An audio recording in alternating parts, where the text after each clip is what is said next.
Today on Dr. Phil. My mom is psychotic. Her family says she's a raging lunatic. You don't even know how to parent! Your family created about 60 videos of you screaming and attacking. You make it sound like, you know, I'm the bad one. You're egging her on. Go ahead. Show me. This is a family problem. This house is a landmine. According to your daughters, you have smashed a toaster oven, packed up doors. Ask them why. No, I'm asking you.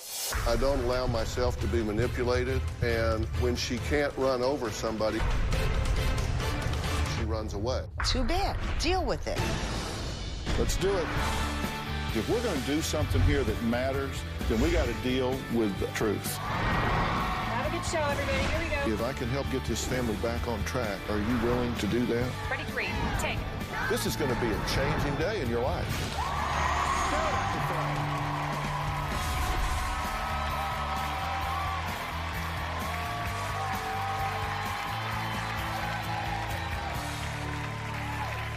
Okay, now, from the outside, this typical suburban family seems like the picture-perfect version of the American dream, right? Two devoted parents who have been married for 30-plus years, and two of their beautiful daughters. But looks, unfortunately, can be very deceiving, because while it appears to everyone on the outside that this family just has it all, what's going on inside is something no one would suspect. Look at the way you act. I'm gonna hurt you so bad. Susan. Stop! Grow up here! Take care of that! Go ahead. Come on, choke me. Go ahead. Choke me. I'm tired of you. Get your hands off me. No, I don't have to. Well, we actually got a letter from 17-year-old Summer. She wrote into the show because she says the past 9 years, her mother has been a raging lunatic. 9 years. Yelling and cursing at everyone and physically attacking her father. My mom's rages are highly out of control. Get your hands off of me. She's not even herself. You don't even know how to parent! She became a monster. You dumbass ass! It's like she's not even there. She's a totally different person. It's just terrifying. I'm trying to help you and you don't even see it. She loves to attack my dad, and my dad would just sit there and just take it. Grow. Stop! Grow up here! Take care of that! We're talking about choking, Go ahead. Come on, choke me. Go ahead. Choke me. slapping, Get your hands No, off. I won't. punching. You get your hands off of me. Her worst rages is when she is attacking my dad to a point where I feel like I have to call the cops. Yes, you did. I don't call You You did. call. You called the cops. You called. She's actually threatened to kill him. Drop dead. It doesn't end. They'll stop, she'll walk away, and she'll come back again. And she'll keep coming back. You can't get away from it. I'm tired of you. I'm tired of you. No, I don't have to.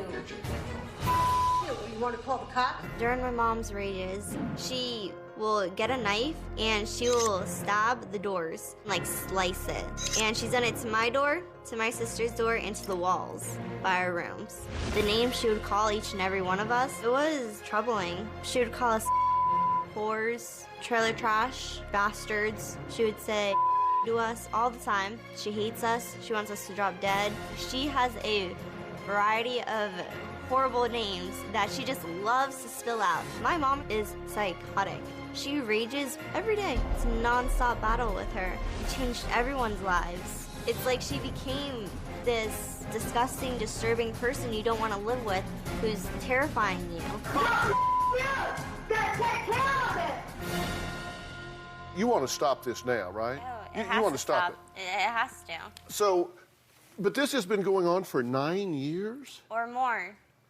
So, now your mother says differently. She says this all started when her mother-in-law moved into the house and mistreated her.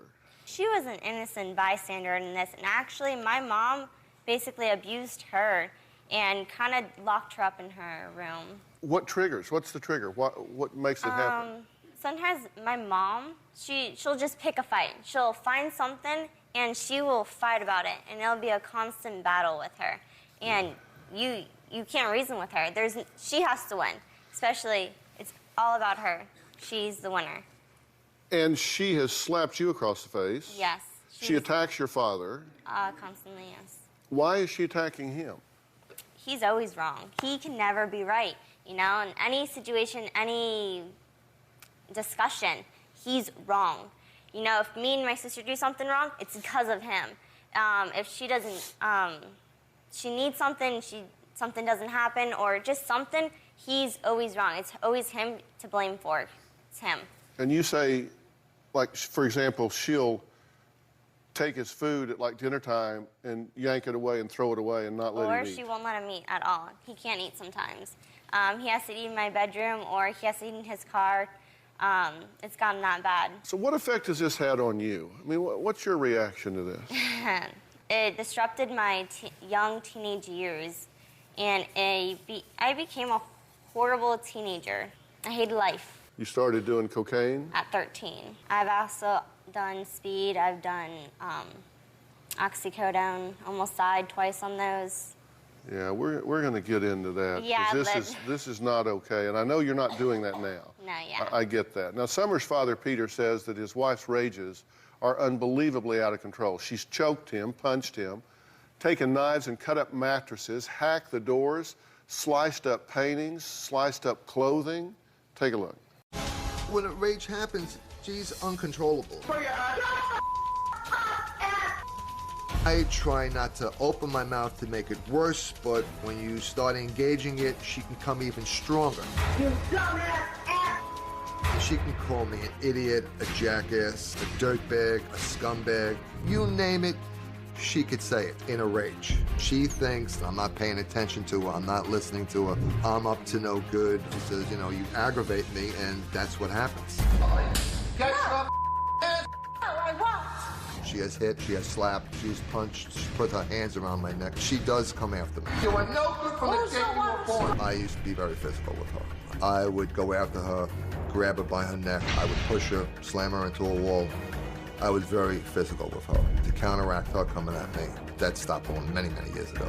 My kids have seen a lot in the house. They've been there when we've had some real bad fights. It bothers me that they have to experience that. I'm at the end of my rope. I'm really trying to hang on. All right, Peter, thanks for being here. You've been at this for 30 years with this woman? You've been married for 30 years? I've been married a little over 30 years. And when did this start? When did the violence, the rages, when did all that spin out of control? The rages really started after my mother moved into the house. Okay, well, now your daughter just said that isn't true. Well, she's always had a temper, but it really got bad when we moved into the new house. And it just catapulted. It's out of control through the years. Okay, now you say that you had a serious drinking problem. Or early, when I first And met her. you were physically aggressive with her. Yes, I was. So you guys have kind of gone back and forth at each other for a long time. You quit drinking? Oh, many, many years ago. Over 26 years ago. Does she believe that you don't drink? Not really. Sometimes she says that I have, and it's a fighting situation when I say I don't. She doesn't want to believe me, so I just go with the flow. I guess my question is, why? Why are you putting up with this? Why are you allowing your children to be subjected to this? My question was always with the kids, as I explained to them. I said, she put up with a lot of my stuff at the beginning of my marriage. She was there, she hung out through all the bad times. She was there always, and she always backed me 100%. My family started to get into all this arguments and even rages that you see was because due to her health, reasons why. She has so many medical problems. We've went to doctors, and we're getting no results. And the only thing that she's getting is more medicines to take. And I look at the situation, I said, if she hung out with me through the bad times, no matter what the woman does with me, I'm going to be there till the end.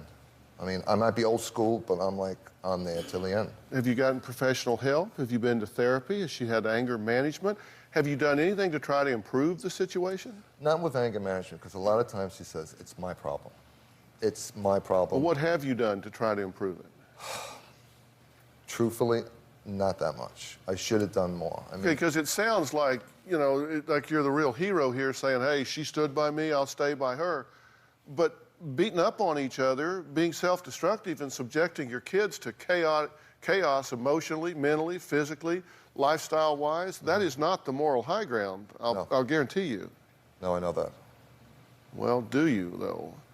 And I also saw you in one of these tapes where you're egging her on. You're saying, do it, choke me, choke me, choke me. That was just like a defense. Rather than me attacking her, I looked at her and said, you're not going to hurt me. And if you want to get it out of your system, go ahead. Which is wrong. Yeah, okay, we're going to take a break, and we're going to meet the mom whose angry and violent rages we've been watching. Now, we're going to find out what she claims is really going on, and trust me, she doesn't see it anything like these two guys are describing. We'll be right back.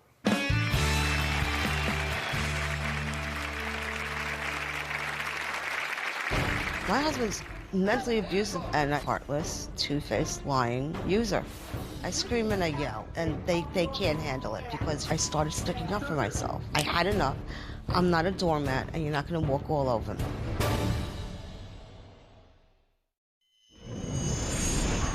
My parents fight all the time. When my mom rages, it's intense and crazy. Her expressions change, and like she just looks so like evil. It's like she was like possessed or something. She is in your face and she is screaming. It's so scary. I just want to close my door and hide from her. Now, Peter and his daughter Summer say that Susan's rages are unpredictable and they're violent. But as Susan sees it, her whole family has turned against her. She says they treat her no better than they would treat a dog on the street, and she is afraid of her family now, so much so that she sleeps with her bedroom door locked. Take a look. My hands on you. Joy hurt me the other day. No, I didn't hurt you. Oh, you didn't hurt me? Life in my home right now is totally insane. It's unbearable. You are an ass.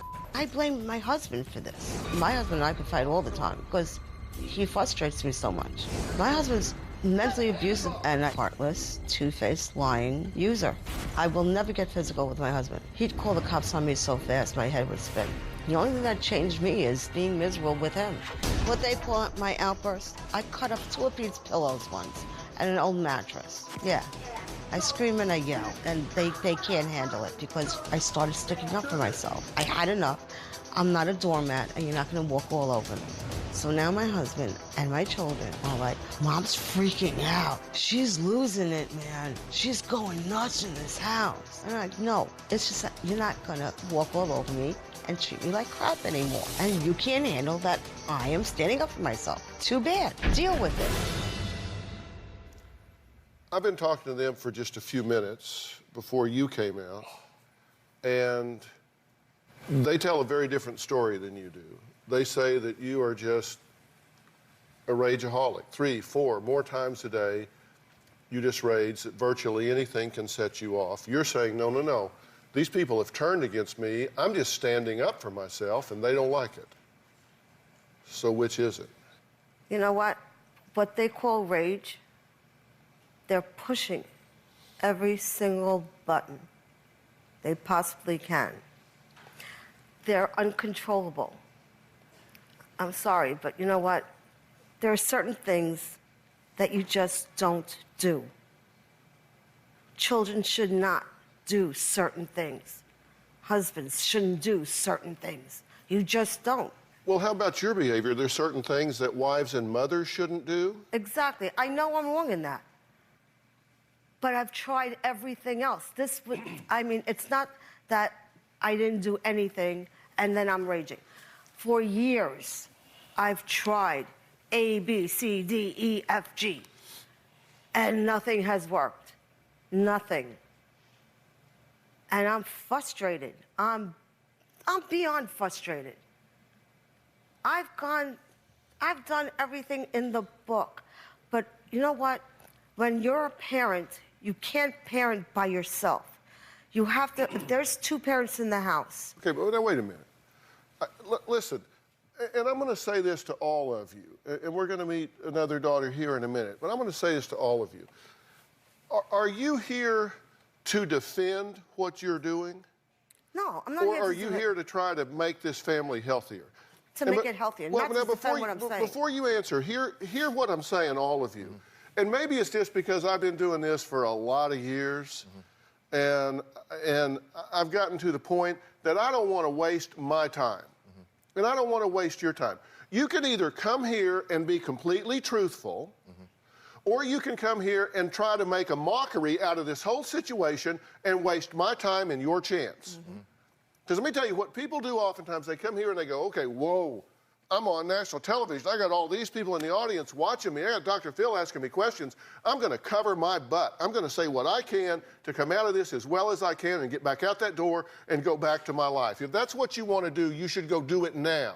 No, that's not Because what what you're saying is, no, listen, I finally stood up for myself. According to your daughters, according to your husband, you have broken 2 computers, smashed a toaster oven, torn up picture frames, glasses, clothes, Peter's clothes, stabbed paintings with a knife, hacked up the walls and the doors. Ask them why. No, I'm asking you. I don't care why. I'm just asking you if that is true. Why? Why?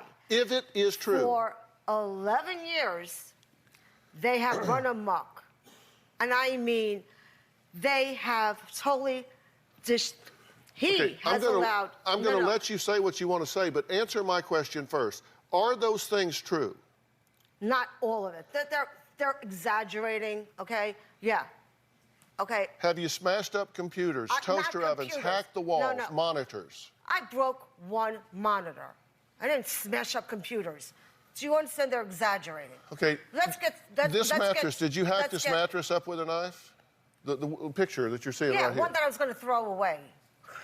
Do you understand? They're exaggerating. No, I understand. Okay, one that I was going to throw away. It was my old mattress we were going to get rid of. So you actually are here to defend all of this? I'm not defending anything. I'm not here to defend it. I'm very blunt and honest, but let me explain why. You've already explained why. You don't need to say it again. Listen, I have a really good memory, so you don't need to tell me things twice. No. You said for 11 years they ran amok. For 11 years you didn't stand up for yourself. For 11 years they went insane, and finally you had enough and you stood up. Did I catch it pretty much? Do you realize what they have done? Did they tell you, or did he tell you, what he has allowed his children to do? Well, let me see. I don't know. Okay, you asked me the question. Let me answer it. You asked the question. Let me answer it. Let's really be honest. What has he, as a parent, allowed his children to do? Are you going to let me answer the question? Go ahead. Thank you. You asked the question, what have they told me? She said between 13 and 16, she spun totally out of control. She said she aspired to be a porn actress. She was highly promiscuous. She did cocaine, Xanax, ecstasy, marijuana, alcohol, all kinds of things that just almost ended her life with Oxy on 2 occasions. He said he was a drunk, that he attacked you, that he put his hands on you violently, that he was completely out of control, and that you stood by him chapter and verse every step of the way, which is why he won't quit on you now. He said it has been chaotic, the house has been spinning out of control, and then things got really bad when your mother-in-law moved in. Although your daughter says it was bad before that, he said that's when it really spiked up. So I think they've been pretty candid with me. I got about a 250-page notebook on your family. No. And so I ask a lot of questions. There's a big space there, okay? A big space. Oh, geez, okay. He has actually literally sat there watching them do all this. While I'm standing there going, Pete, get up. Look what they're doing in the backyard on my patio. Smoking dope and drinking alcohol. Yeah. Yeah, okay, While go ahead. he's on the couch. Yeah, we went over that. Doing all this. And I'm watching this day after day, day after day. I'm a parent. Are you out of your mind? You're letting your kids, and you're not helping me take care of them. They're going to kill themselves. My kids, my older kids, I raised. They went to school, came home, did their homework, did chores. They were great. I had no problems with them because he wasn't around. But I was healthy. I was strong. I was in control. Because I got sick. What you're going to find is that you can't filibuster me. I'm not trying to filibuster you. What I'm trying well, actually, to explain, you are. No, what I'm trying to explain to you is between all of this, between when his mother was alive, the hounding I got, you have no idea the situation that I was in, that I had to go through with these girls, trying to save them from themselves. And he's sitting there, literally sitting there, ignoring everything and adding to it. Okay, so therefore, for all these years... Okay, you have to take a breath. You cannot dominate the conversation because I won't let you. I'm trying to explain to you. Listen, you're not going to do it. I'm trying to explain to you. No, you have explained to me. You haven't told me one thing I didn't already know. You haven't told me one thing that you didn't tell us in pre-interview. You didn't tell me one thing that they didn't tell me along the way. You haven't told me one thing new. So we'll be right back.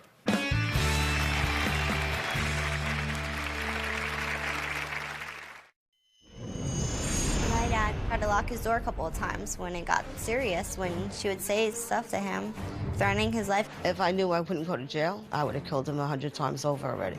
Would I? No. I'm not stupid. I wouldn't go to jail for him or anybody else. Are you trying to tell me that what you're doing with your yelling, screaming, raging, and physical attacks on your husband are therefore warranted because they were a bunch of worthless kids and husband? I didn't say it's warranted. I said I'm frustrated. I said I can't take it anymore. Okay, That's so why I can't take it ready to anymore, leave. so what's the rest of that sentence? So I'm going to just rage and yell and scream? No, I told him, I said, I can't take it. You're killing me. I'm ready to leave. You wouldn't feel betrayed if you're sick. I'm going to talk, so I mean, you can... Well, you don't want to hear the whole thing. You're breaking the story up in bits and pieces. I'm not always screaming and raging. I mean, what they perceive as rage is when I talk. First of all, I talk very loud. Your family told us that they had created about 60 videos of you going off and raging and yelling and screaming and attacking. About 60 videos. We didn't create them. They just said, we got these. I'm the only one. Ask her what she has done to me while he's standing right next to me doing nothing. You don't need to tell me what to ask her, because I pretty much know how to interview people. This is my job. What I'm saying is you make it sound like, I'm the bad one.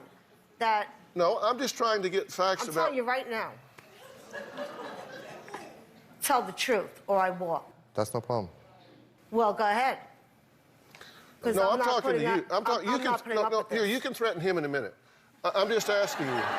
No, this is not a show. This is my life. No, it is your life. It is your life. Because I go home. Don't get self-righteous with me. I'm not getting self-righteous. Okay, so you're leaving. I don't need this. Okay, thanks so much for coming. I was very interested in seeing what happened here, and I understand what you're dealing with at this point. Yeah, okay, what they're dealing with. Now, my question for you is, are you willing to continue to subject yourself and your kids to this? No, that's why I figured we can come here. When she told me she contacted you, we can get some help. Right. And what you're dealing with here is a very strong bias, an abject paranoia, in my opinion, in taking a victim role. Now, the question is there a reason for that? Is there something that's contributing to that? I think the answer to that is yes. I'm going to tell you what I think it is after we take a break. We're going to find out why one daughter says she turned to drugs and alcohol to cope with all this parents' constant fighting and raging back and forth. We're going to talk to her, and then I'm going to tell you what I think's going on here when we come back.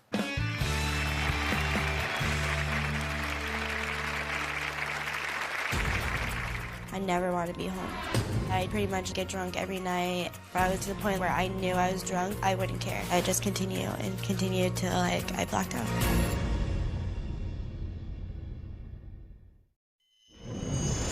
My parents fight all the time. Morning, day, night. My home life right now is like a roller coaster. You never know what's gonna happen. My mom will be very abusive. She loves to choke. Go ahead. Choke me. My mom has now become a person that can't love anymore, who has so much hatred in her heart. She's a very mean person. Well, that was Summer and her sister Amber talking about how unpredictable their home life has become. They say the constant battles between parents Peter and Susan are completely unbearable.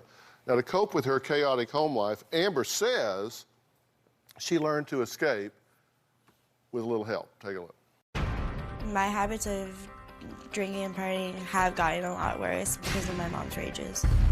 When my mom does stuff like that to my dad, it upsets me because he doesn't deserve that. He doesn't do anything wrong, and she hits him, and I don't think it's right at all. It has a big effect on me because I don't want to be home at all. I never want to be home. I am depressed. And I feel like going out and just getting drunk puts me in like a happy place. Where like I have nothing to worry about. I pretty much get drunk every night. I have drank to the point of blacking out.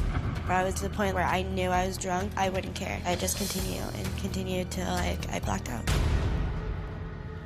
Okay, you're in your mother's chair because she left. Did you see her backstage? Yeah, I saw her. Yeah, what'd she have to say for herself? She just walked off. Yeah. My staff tells me that she's in a complete rage backstage. I hate that, but you have to understand, you and I have a very different approach to this. I don't allow myself to be manipulated, and when she can't run over somebody, she runs away. So what I'm going to do is talk to you guys.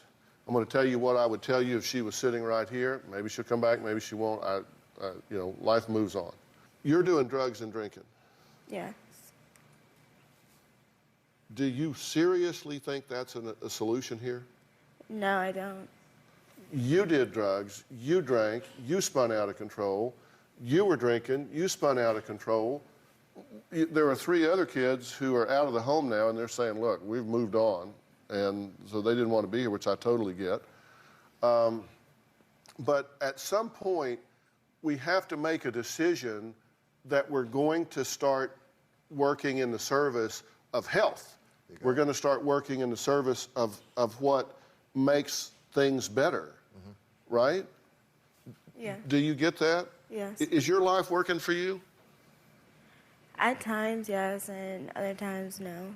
Okay, and how old are you? 20. So you're not even old enough to be drinking. No. But you're drinking to the point that you're actually blacking out. Do you understand what causes that? No. There are properties of alcohol that basically contaminate the brain to the point that it can't function anymore. And at some point, you can drink yourself to the point that you'll stop breathing and you'll just die, right? Yeah. You're 20. Yeah. Do you think she's out of control with drugs and alcohol? Do you think it's a danger to her? Yeah, and I've gone to battle with her, and she'll lie to me. And then she explains it, and then I try to believe her. Dad, I'm not doing this. I promise, I promise, I promise. Okay, but you understand, your daughter is drinking to the point of blacking out. You got it. I didn't know. Is that all right with you? No, I had no idea that was happening. We'll be right back.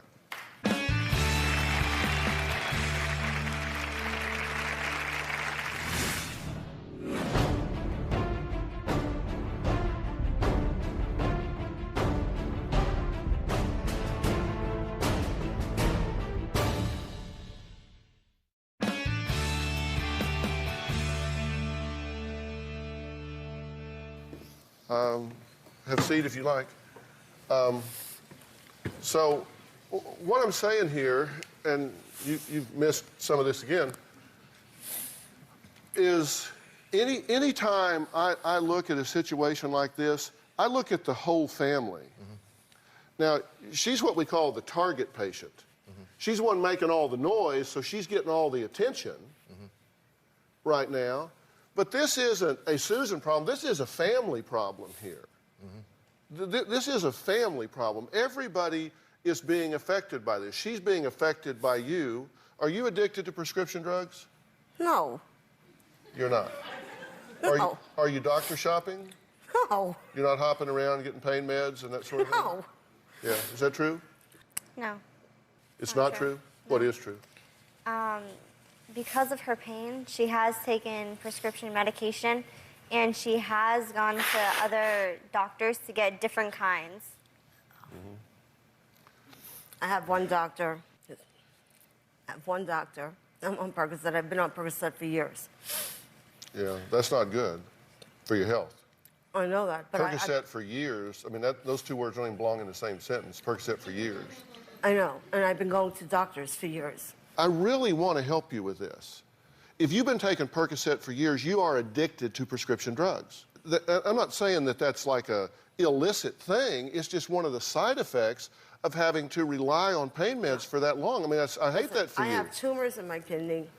I have 6 or 7, I don't know how many herniated bulging discs. You need to figure out what's wrong, right? But this is what I'm saying. I've been doing this for years. But you want to figure this out, right? Yes. But see, my problem is you can't change what you don't acknowledge. And what you're doing now is not good for your health. This rage, and you've got to be burning up your adrenals. You've got to be going through all kinds of hormonal craziness within you, both as perhaps as a contributor and certainly as a product of having so much animated rage. It's terrible for your health. I want to get you to calm down. I want to get some definitive answers about what's going on with you physically. I want to get you detox from these terrible meds that have got a grip on you. I want to do everything I can to help you. Long-term use of Percocet is terrible for you. And it doesn't even work after all these years. Of course it doesn't. In fact, it can begin to exacerbate your pain syndrome. It can make your brain toxic. It can make your impulse control almost non-existent. It could explain almost everything associated with the behavior that these guys are talking about. No.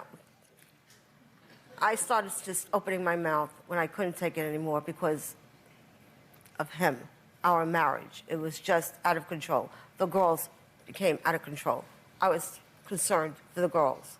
Yeah, you missed that. We talked about that before. I said this whole family is spinning out of control. There's no question about it. Listen, you have some very legitimate complaints here. You just have a very illegitimate way of expressing them. You have legitimate complaints. You do. Susan, hear me. You do. I mean, your daughter was spinning out of control. Your husband was an alcoholic. He was putting his hands on you, slapping you, throwing you up against the wall. This daughter's now drinking to the point of blackout and messing around with other drugs in your backyard. It is insane. This is craziness of the highest order. Everybody needs to calm down. You're just the one that's making the most noise, so you get the most attention. If I focused completely on you and ignored them, this would never get better because they would continue to trigger behavior in you. So I have to work on everything here, everybody, right? It isn't just you. You just got mad and left before I could get to that. All right, we got to take a break. Next, Susan says that she's got 1 foot out the door, is seriously contemplating divorce. Maybe that's the best thing to do, but it won't fix the problems. We'll be right back.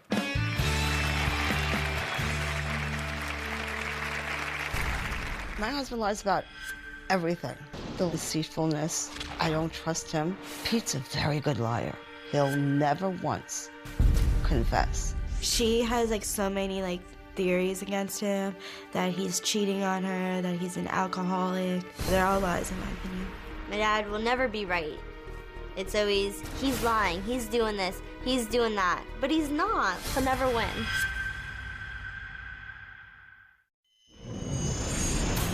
I want to make this work with my wife. I've always said to her, no matter what has gone down in our past, I'm there for you. I do love you, and I'm trying to make the situation better. I don't feel anything for my husband at all. Do I love him? I can't sit here and say I do love him. I have 1 foot out the door. I know I tried everything. Well, that was Peter and Susan talking about their feelings for one another. After more than 30 years of marriage, Susan says she is seriously considering getting divorced. Susan thinks Peter's cheating on her, has secret bank accounts, and is constantly lying. Are those things true? No. Are you cheating? No. Do you have a secret bank account? No. Okay, so you're prepared to be just completely open. Honest. Yeah, open and honest. All right, Amber's not the only member of the family who's turned to drugs and alcohol to escape the craziness going on at home. Let's talk about what Summer has gone through. I want to get all this on the table, and then I'm going to tell everybody what I think needs to happen here. We talked about this a little bit. Let's take a look. I was addicted to drugs, I was addicted to sex, I was addicted to partying. I was promiscuous at a very young age. First time I actually had sex, it was with 2 guys at 13. And up to 16, I had slept with about 22 guys. A lot of drug abuse did affect my life. The first drug I ever did was cocaine when I was 13, and then it went to speed. 2 times I almost died from oxycodones. I was a very, very highly out of control teenager. I met this older guy in his mid-30s. We got really high. I just wanted to go to sleep. He said that I can go to sleep in his bed and he'll take the couch. I was sleeping. It kind of felt like someone was hovering over me. I can just feel my pants were not on. I don't know if I was raped, but I did feel something down there and it shouldn't have happened. That was also a very difficult time of my life. I felt like I deserved that because of my past. It was my fault that happened to me. And for months, I couldn't get over that.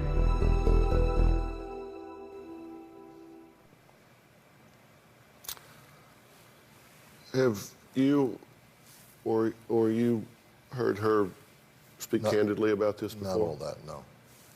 Have you?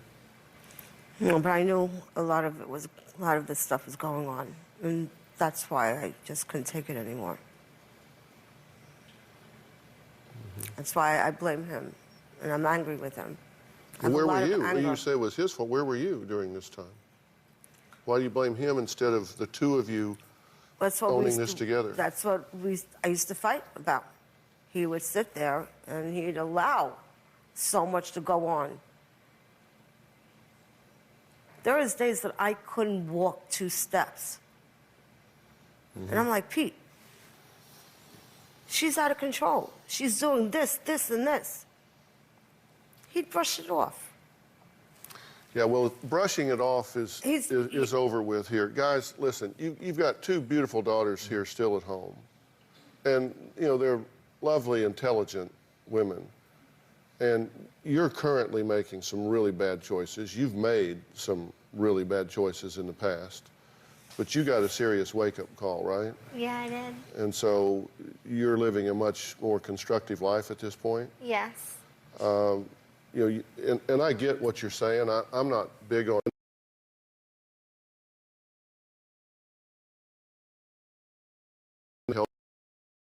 help you. What it does is just you wind up with a monkey on your back and a chaotic.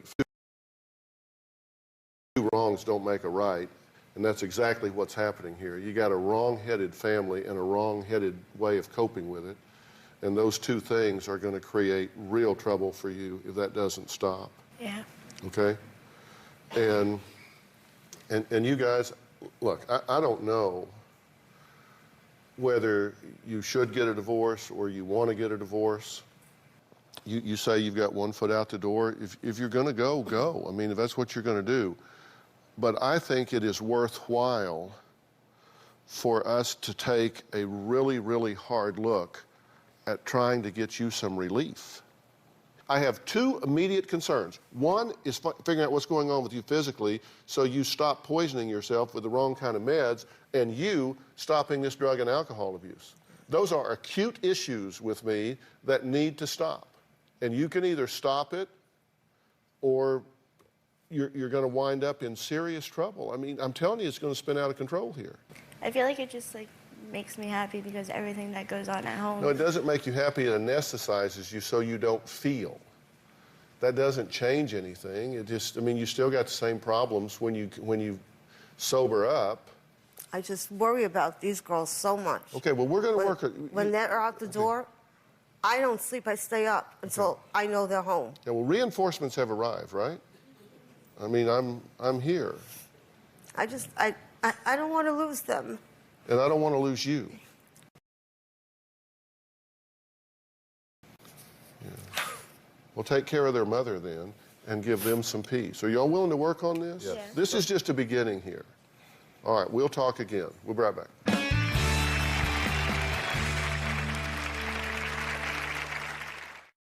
I want to thank you guys for being here today for a number of reasons.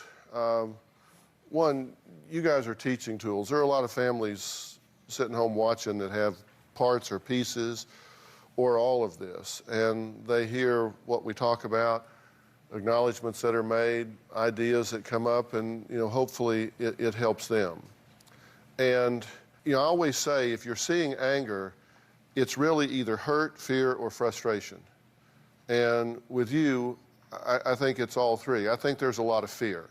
Now, you got all sideways with me, left, and then came back. But when you came back, we had a very rational conversation, don't you think? Which means you can do that. I'm always rational. But you came back and you were rational. And there is a chance that we can really figure out some things that are going on. And I think you are going to be stunned at how much of what's going on with you is biochemical. And I think we can really work to get that under control. Listen, we're going to talk about this because you need to stop what you're doing. You don't need to go to some type of convent, but you have to stop what you're doing because it's not a good pattern. And that just seems to run through this whole family here. This has got to stop. You got it. And you're going to have to take a leadership position here. You got it. And get active. So I'm going to be calling on you to do some things. We'll talk to you guys again, okay? We got a plan? Yeah. Got a plan? Yes. You actually have a very nice smile, by the way. All right, for more information on today's show and coping with chronic illness, anger, management, overcoming addiction, log on to drphil.com. Life has to be managed. We're going to talk to them again. Thanks for being here. So long. Bye.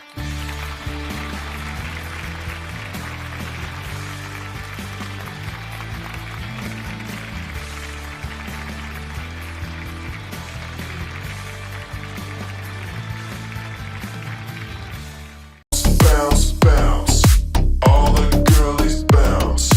Take 'em to my house, turn the party out. Bounce, bounce, bounce, all the girlies bounce. Take 'em to my house, turn the party out. You warned me 1,000 times, memories can kill ya, but I didn't hear ya. I thought that I could fly, but woke up on the asphalt. I swear there was the last time. I've always been naive, call it